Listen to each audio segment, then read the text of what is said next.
Jim Carroll, Ralph Baber, psychology takeaway. Need a dose of the real, life's absurd, we know the deal. Did you hear? Don't let it get you down.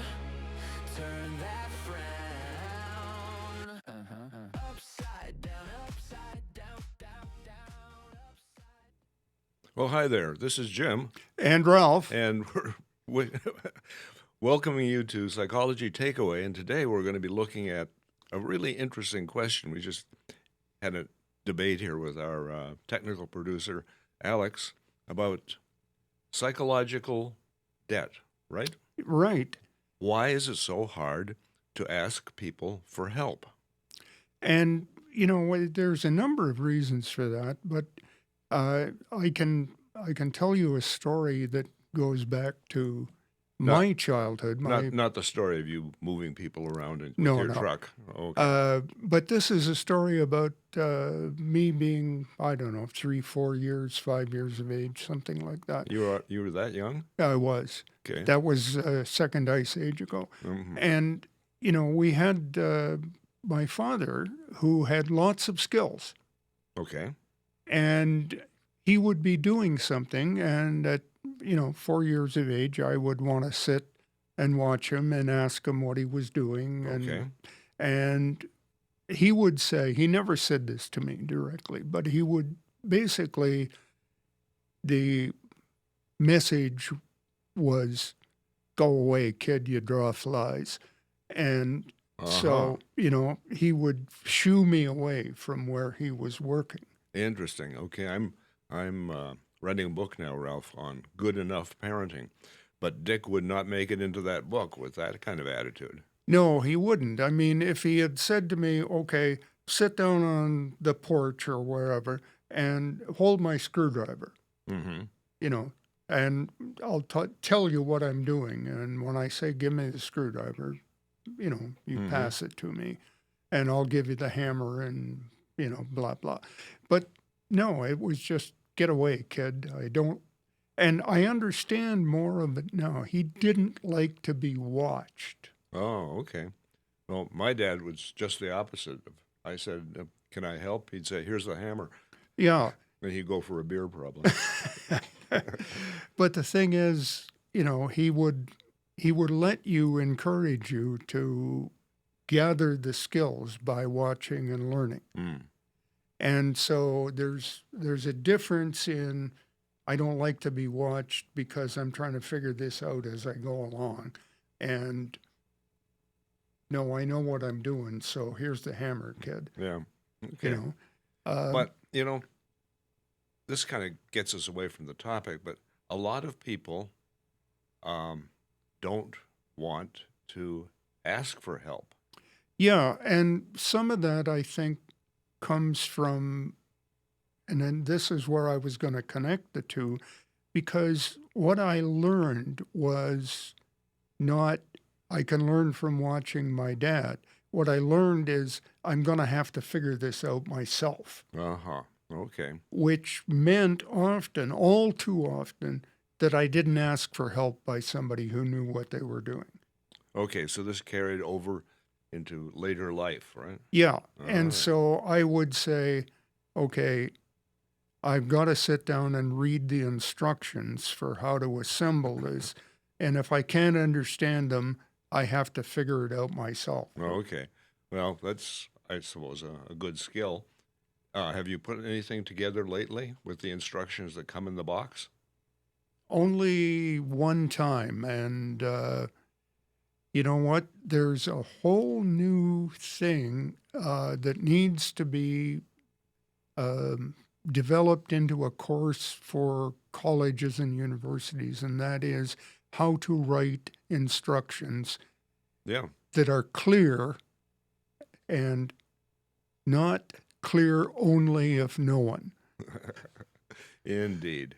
Okay, so we were looking at this notion of not asking for help, and we did a survey, not a huge sample size, but a survey, and 100% of the people that we asked said that yes, they would ask for help if needed, if they had a problem that they couldn't solve themselves. Although one of them did say, um, I would go and ask for help from somebody I thought had expertise. And if they treated me like I was stupid or they were a jerk about what they told me, I probably wouldn't go back. Yeah, I did hear that one. Yeah, Yep. So that's kind of a fragile ego syndrome, right? it is. Maybe. And Yeah. and sometimes I think the people who are asked for help tend to treat the person who's asking as if they're dumb as a stump Mm-hmm. because their superior knowledge is something that they want to guard. Okay. Okay. Now there are some reasons why people won't ask for help. I was thinking about this the other day. I was trying to do something or other on Blackboard, set up a grade book. And I had the whole thing set up and it was working well, except for 2 entries. And I worked on that for a while and couldn't do it. And so I came over to the library where the staff that know how to work Blackboard live and said, here's my problem. Now, they did not tell me or teach me how to solve my problem. They just solved it. So, and I'd been working on it for a couple hours, and Gabrielle solved it in about 20 seconds. Okay. And I said to Jim when Jim told me about this earlier on, I said, well, there's 2 things about that. Thing A is if they had taught you how to solve it, probably by the time you had to set your book up again next year, Blackboard itself would have changed. Yeah. Or B, you would have forgotten the critical bit of information that she said. And, those things happen. So why should I spend an hour teaching you how to fix it Because it's just going to get broken again. when I'm going to fix it myself, Mm-hmm. And so there is that about it. Sometimes you go and seek help, and what you get is a fix, not here's how you do it. Mm-hmm. And I don't know which of them is better. Yeah.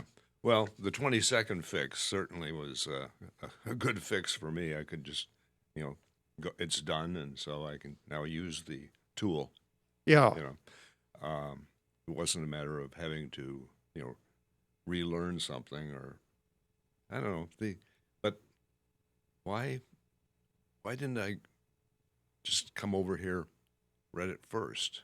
When I first ran into the problem.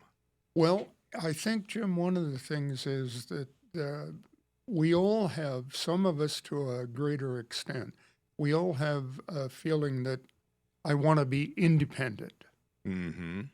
Okay. Now, one of the things about asking for help is a lot of people have what psychologically we might call hyper independence. Mm-hmm. And that is to say, they believe they just don't need to ask for help because they want to be competent. Mm-hmm.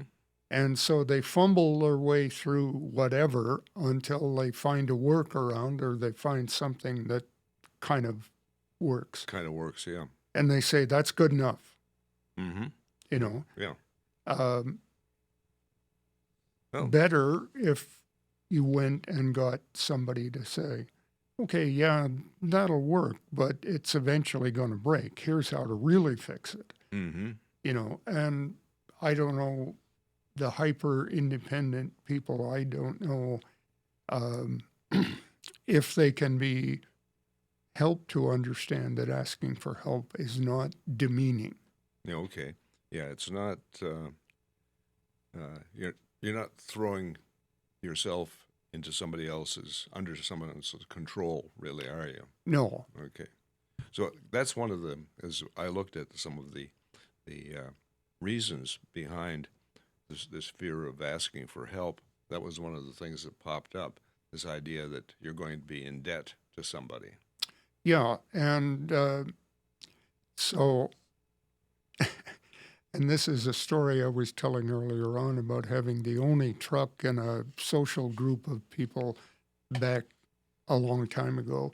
And I moved people, helped them move uh, more than 30 times in 1 month. And because I had the only truck in the group. Now, thing is that should have and did install some social debt on the part of my friends. Yeah, But they fed you pizza, right? they fed me pizza, they fed me beer, but the thing is, over the course of the next 2 years, nobody really said, "Oh, you helped me move, so let me help you do this." Uh-huh. So you sometimes never get paid back, and you say, "Well, I feel there's, Terry owes me a debt. Um, Gee, maybe he doesn't see it that way." Right. I can understand that. Hey, he gave you beer and pizza. Yeah, Okay, and so that pays the debt. that pays the debt. And in the meantime, I'm saying to myself, yeah, but I've got, 37 essays to grade here, and I could use a little help and no, I didn't get it. Okay. So anyway, So the beer and pizza wouldn't have helped with that one anyway, right? right. Yeah. The other thing is, you might have, in your example of why people don't ask for help, is you might have had past letdowns. Mm-hmm. And so the example that we talked about where, your dad did one thing, my dad did another, that was a letdown for me. Mm-hmm. So, I learned out of that, I guess, two lessons. One was I've got to figure it out for myself. And the other was asking for help doesn't get you anywhere. Doesn't get you any help. Okay. Yeah. Mm-hmm.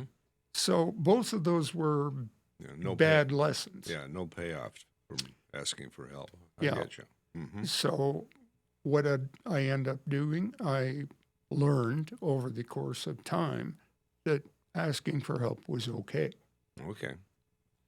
Do you know other people who don't like to ask for help? How about your wife? She doesn't like to ask for help, and I think for her, it's a fear of burdening other people. Oh, okay. See, I've known Karen for quite a while. And I think you're right. I don't think she likes to ask for help. But I thought it was because of perfectionism. That nobody can do it the way she can do it. Well, I think that's part of it. Uh-huh. But I think also if she runs into problems that she can't do to her standard of perfection, she hesitates to ask other people who are, quote, expert in this area because she doesn't want to burden them. Oh, okay. Now we're talking about our wives now, so we'll put Sheila on the spot too. In her case, it's just the opposite. If she needs some sort of expert help, she does not hesitate, to go to that expert person. She's got a project right now that she's working on. She went to Wheaton College to get some expertise, and they recommended that she head over to England to the British Museum, and she'll probably go there, to see the archives of J.R.R. Tolkien to do this particular bit of research. So, Okay. So it's one,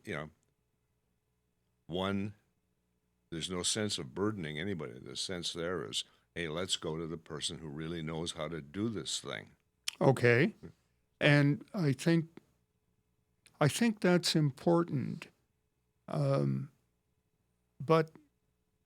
the other thing that I think a lot of people hesitate to ask help of is, and this is maybe a good example using Sheila, um, she is at a point now where she can say to herself, okay, I've done the research to the point where I'm kind of, maybe somebody would call me knowledgeable about this, but I don't feel yet I'm an expert. Right. So I'm going to go to The expert. some people who are expert and mine their knowledge. Yeah, I think Okay. that's a good point. So the thing is, if you don't feel yet that you're knowledgeable, you hesitate to ask a real expert because you don't want to come in and ask the absolutely, totally naive question that says, you really don't know anything. I ask those questions all the time, Ralph. Yes. My usual start with somebody is to say, I have the dumb question of the day. Very good.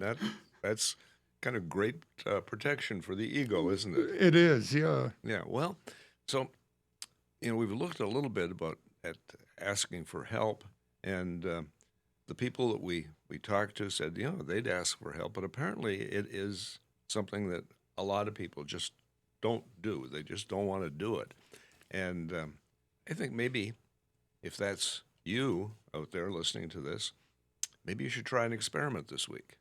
Maybe you should try to ask somebody for some help. Yeah, Get and over yourself. Be vulnerable. Start with something small, like can I borrow your truck?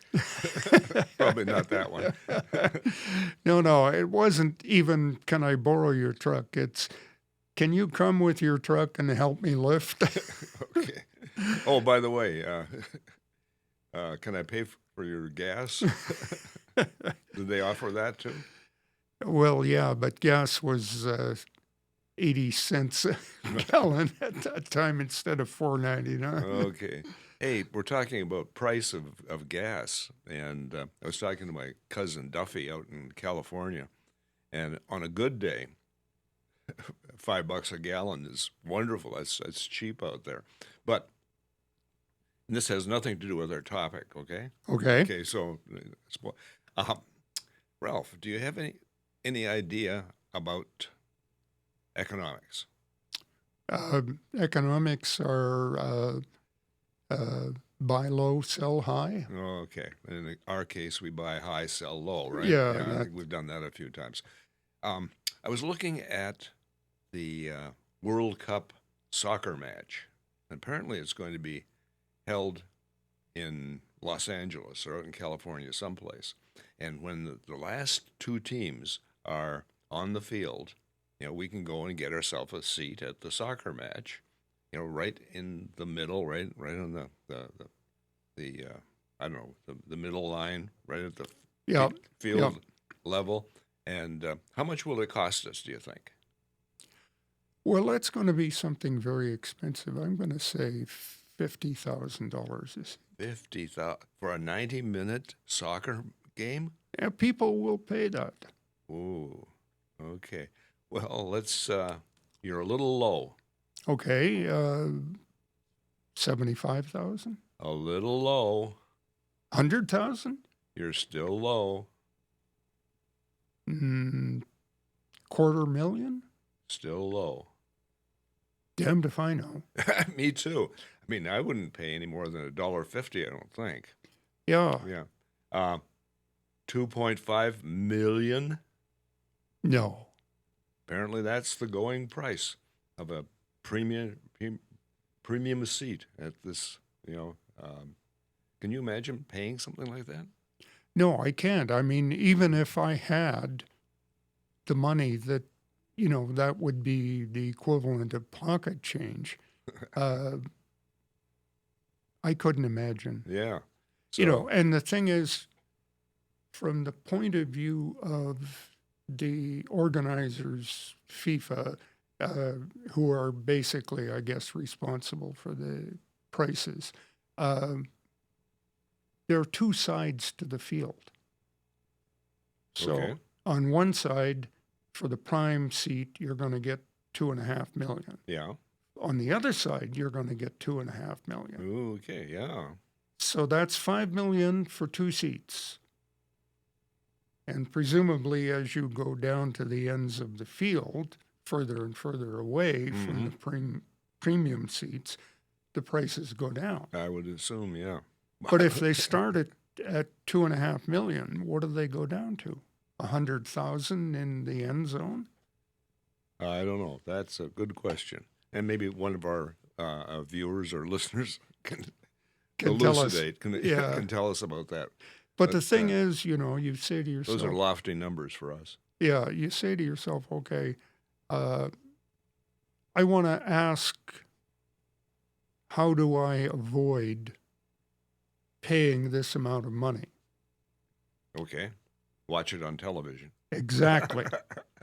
With a bunch of friends. With a bunch of friends. And B, not only do you get the equivalent of the really good seat, you get better pictures. I mean, you get better camera angles and replays. And replays. Of course, in a soccer game, you don't need too many replays, do you? Okay. Well, we've been all over the map today, I think, Ralph, and that's good. Yeah. So we started with, when do people ask for help? And now, if you want to send Ralph and I to L.A. to watch soccer and report on it for you, hey, we'll go. We'll go. We'll yes. go. It'll be a struggle, but send the ticket. Yeah. Let's see. I'm going to do this.